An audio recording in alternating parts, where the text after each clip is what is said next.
598조는 소비대차라고 되어 있는데 이건 우리 시험법에는 아니지만 대차 때문에 써는 거예요. 대는 빌려주는 거고 차는 빌리는 거죠. 여기서 소비대차는 소비물을 빌리는 거예요. 금전기타 대체물이라고 되어 있죠. 그러니까 빌린 물건을 사용하고요.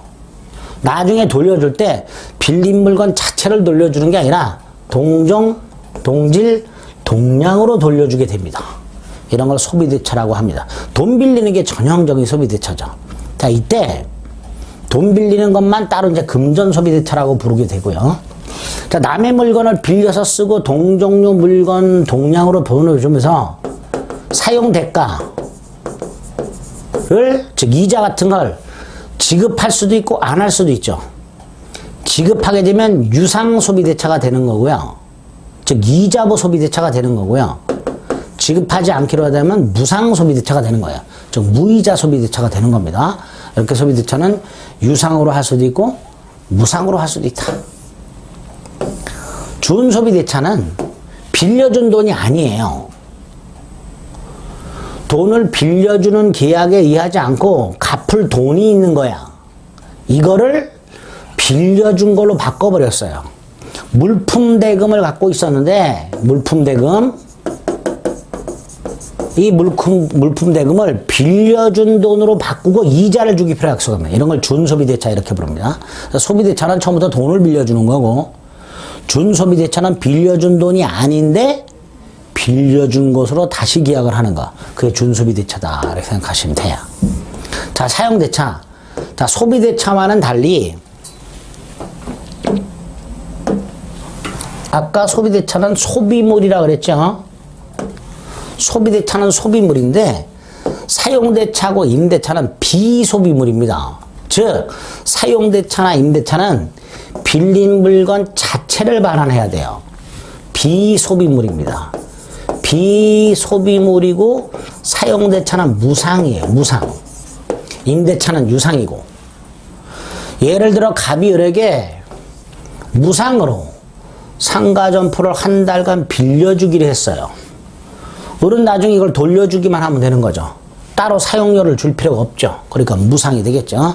이런 걸 사용대차라고 합니다. 그래서 임대차하고 사용대차는 똑같이 비소비물인데 유상이냐 무상이냐의 차이가 있을 수 있게 됩니다. 그래서 사용대차는 무상임대차고 임대차는 유상사용대차다. 뭐 이렇게 이해하셔도 됩니다. 자, 그 다음에 이제 중요한 임대차가 나왔죠. 임대차는 주택임대차보호법이나 상가건물 임대차보호법의 기본법이 되고요. 주택임대차보호법이나 상가건물 임대차보호법과 충돌하는 규정이 있으면 주임법 상위법이 먼저 적용되고요. 주임법 상위법에 없는 것들, 그건 민법상 규정이 적용됩니다. 예를 들어 비용상환청 같은 것들은 민법상 임대차만 규정이 돼 있고 주임법이나 상위법에는 없어요. 그러니까 거기에 이 임대차가 규정이 적용될 수 있다. 임대차의 기본법이다.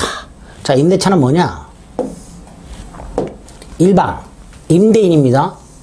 상대방, 임차인입니다. 임대인이 임차인에게 물건을 사용 수익하게 해주겠다. 그러면 임차인은 그래? 나 사용료 지급하겠다. 이거를 약속하는 계약. 이게 임대차입니다. 그러니까 임대인은 물건을 사용 수익하게 해줘야 되고요. 임차인을 하여금. 임차인은 차임을 지급해야 될 의무가 생기죠. 유상이고 쌍무면서 낙성이고 분류식 계약. 그 다음에 일정 기간 동안 채무 이행이 계속되는 계속적 계약. 이렇게 되겠죠. 소비대차와 다른 점은 비소비물이 목적이고요. 사용대차와 다른 점은 사용료를 지급해야 됩니다. 뭐 이런 차이가 있게 됩니다. 그 다음에 임대차 기간이 있는데 임대차 기간은 당사자가 약정을 통해서 얼마든지 정할 수 있고요. 최장기간이라든가 최단기간 같은 게 없어요. 다만 처분 능력이나 권한이 없는 자가 할 수 있는 단기 임대차라고 해서 기간 제한이 있는 게 있어요. 여기서 처분 능력 또는 권한이 없는 자란 우리 118조 기억나시죠? 권한의 범위가 불분명한 임의 대리인은 관리 행위만 할 수 있고 처분 행위는 못하죠. 그 사람 생각하시면 돼요. 권한의 범위가 불분명한 임의 대리인은 처분 권한은 없고 관리 권한만 있어. 그 처분 능력이나 권한이 없는, 즉 대리권의 범위가 불분명한 임의 대리인이 본인 물건을 임대차를 할 때는 그 기간은 제한이 되어 있습니다. 식목, 나무 심는 거, 체엽, 소금 채취, 그 다음에 석조, 석회조, 연화조. 석조는 돌, 석회조는 시멘트, 연화조는 벽돌, 이런 걸로 만든 견고한 건물. 요걸 목적으로 토지를 빌리는 경우 10년 넘지 못하고, 기타 토지, 요걸 목적으로 하지 않는 토지 임대차는 5년 넘지 못하고, 건물 기타 공작물의 임대차, 요 두 가지는 토지 임대차고요. 요거는 3년 넘지 못하고, 나머지 동산 임대차 6개월 못 넘죠. 자, 여기서 공작물이라는 건 이제 주차 타워 같은 거 생각하시면 되죠. 어쨌든 이렇게 619조에서는 대리권의 범위가 불분명한 임의 대리인이 본인 물건을 임대차 할 때는 최장 10년, 5년, 3년, 6개월을 넘지 못하도록 하는 제한이 있을 수 있다. 그 정도만 생각하시면 됩니다. 619조는. 기타 나머지 임대차는요, 최장기간에 관한 규정도 없고, 최단기간을 보장하고 있지도 않습니다. 자, 620조는 뭐냐? 임대차 계약의 갱신이죠. 619조, 처분 능력이나 권한이 없는 자가 할 수 있는 단기 임대차고요. 그걸 갱신할 수 있죠. 약정 갱신. 이렇게 되죠. 몰라도 됩니다. 자, 621조 중요합니다. 임대차 등기라고. 다른 임대차 말고요. 토지나 건물을 임차한 사람이 임대인에게 임차권 등기해 주세요라고 청구할 수 있습니다. 다만 당사자 간에 반대 약정이 없어야 돼요. 그러니까 만약에 반대 약정이 있다. 등기 청구 못한다. 라는 약정이 있을 때는 청구 못하고요. 두 번째, 청구할 수 있고요. 임대인은 거절할 수 있어요. 그래서 이 621조는 말 그대로 청구권입니다. 다만 등기하지 않는다라는 약정도 없고, 등기해 주세요 청구했더니 임대인이 흔쾌히 등기를 해줬어. 그래서 토지나 건물 임대차를 등기했어. 임차권 등기를 말합니다. 그럼 그때 그 등기한 때부터 제3자에게 임대차를 주장할 수 있습니다.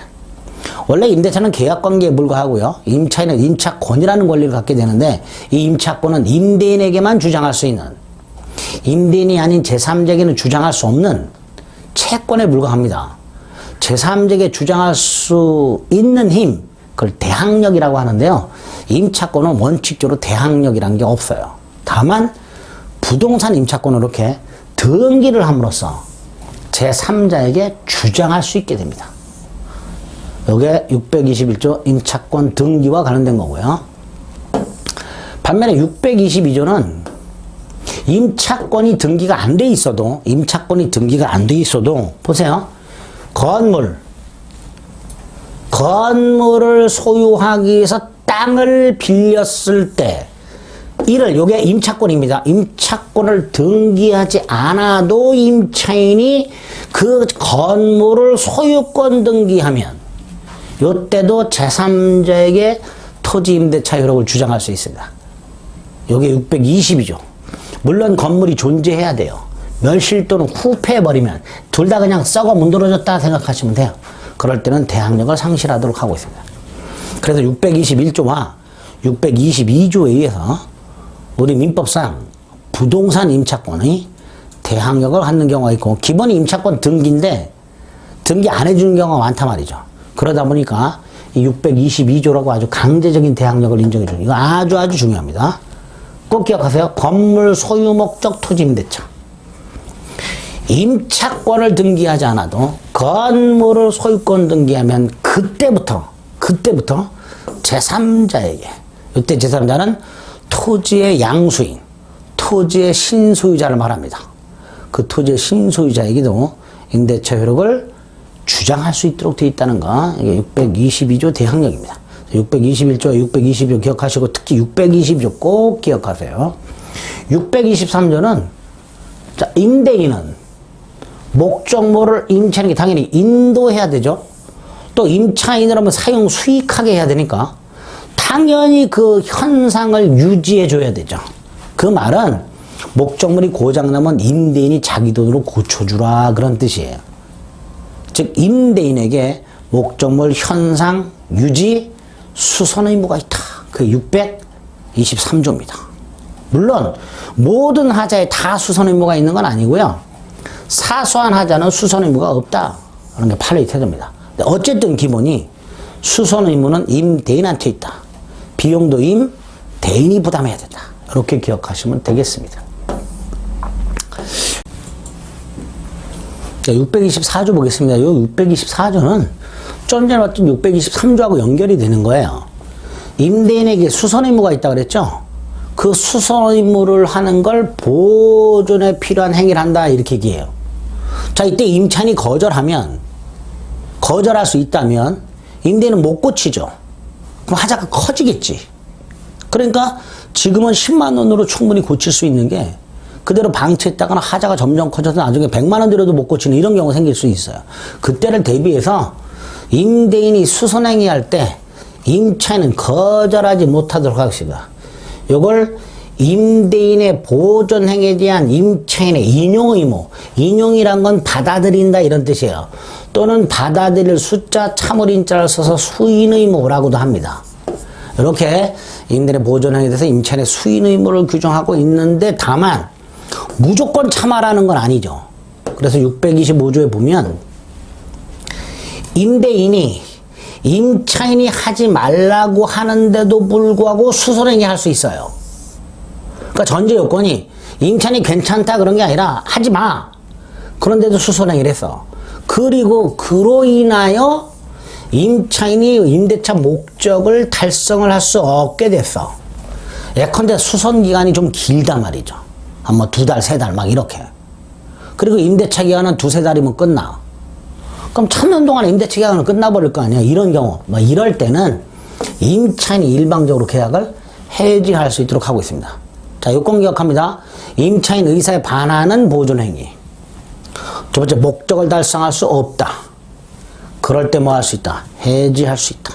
이렇게 기억해 두시면 됩니다. 624, 625, 623, 24, 25가 한 세트다라고 생각하시면 돼요.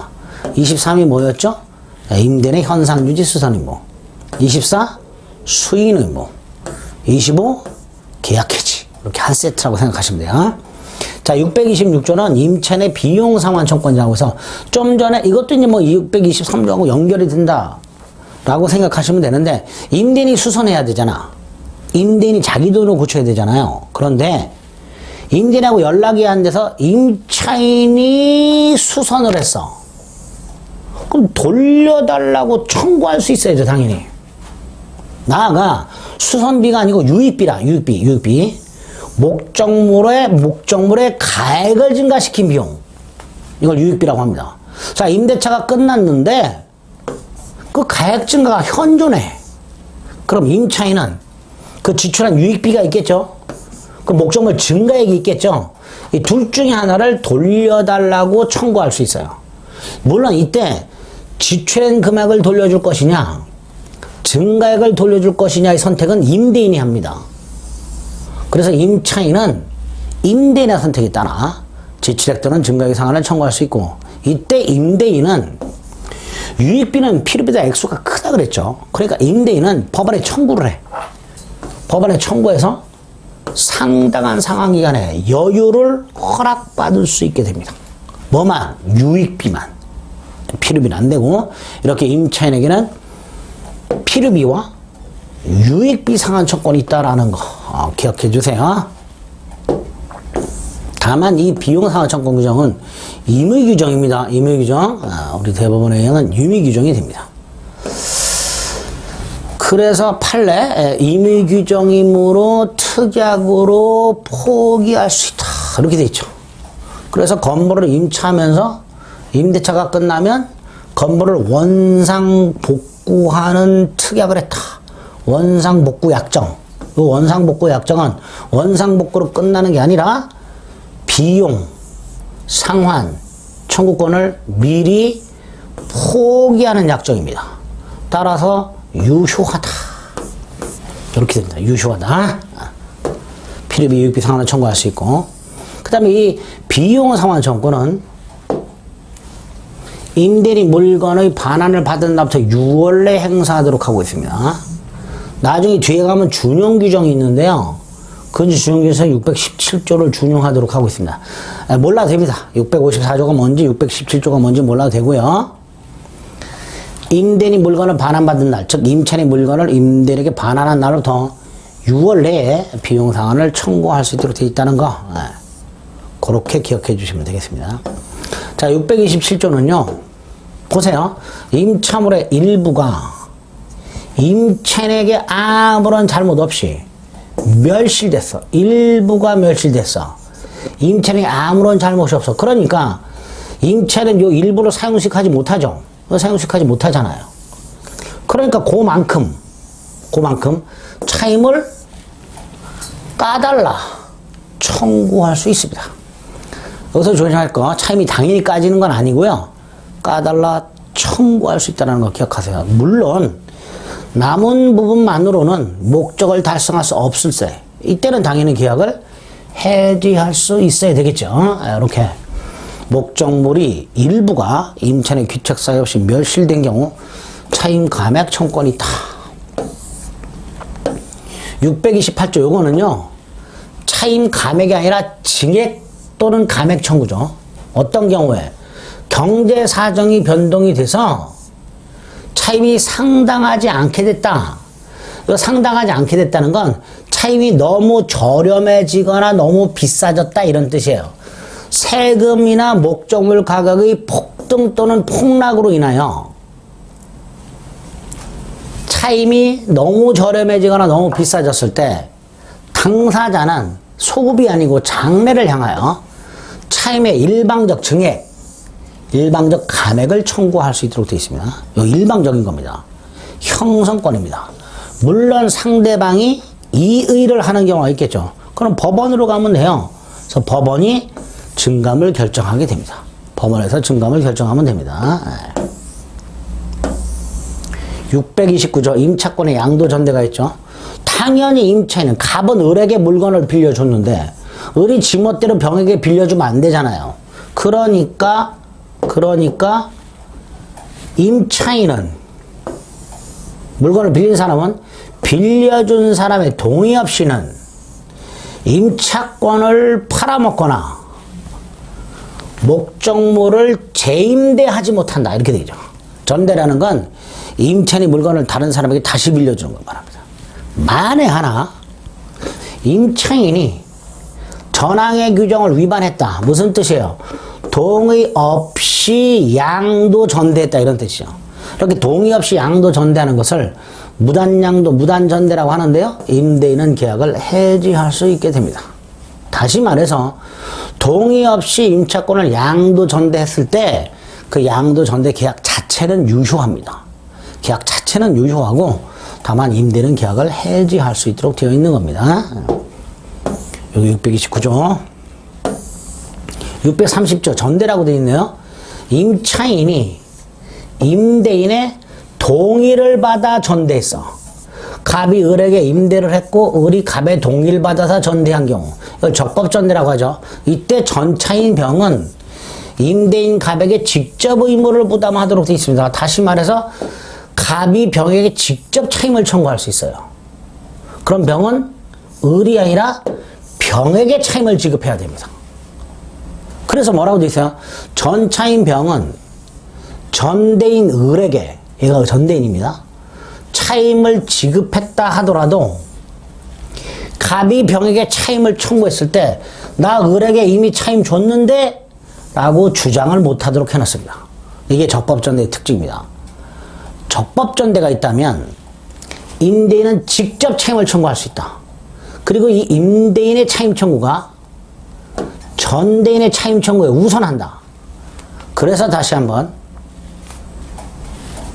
전차인은 병은 임대인 갑에게 직접 차임을 지급할 의무를 부담하기 때문에 설령 전차인 병이 전대인 을에게 차임을 지급했다 하더라도 임대인의 차임 청구에 대항하지 못한다. 이렇게 되어 있습니다. 이게 전대 효과, 적법 전대 효과입니다. 그래서 1항 꼭 기억하시고 2항은 크게 신경 안 써도 됩니다.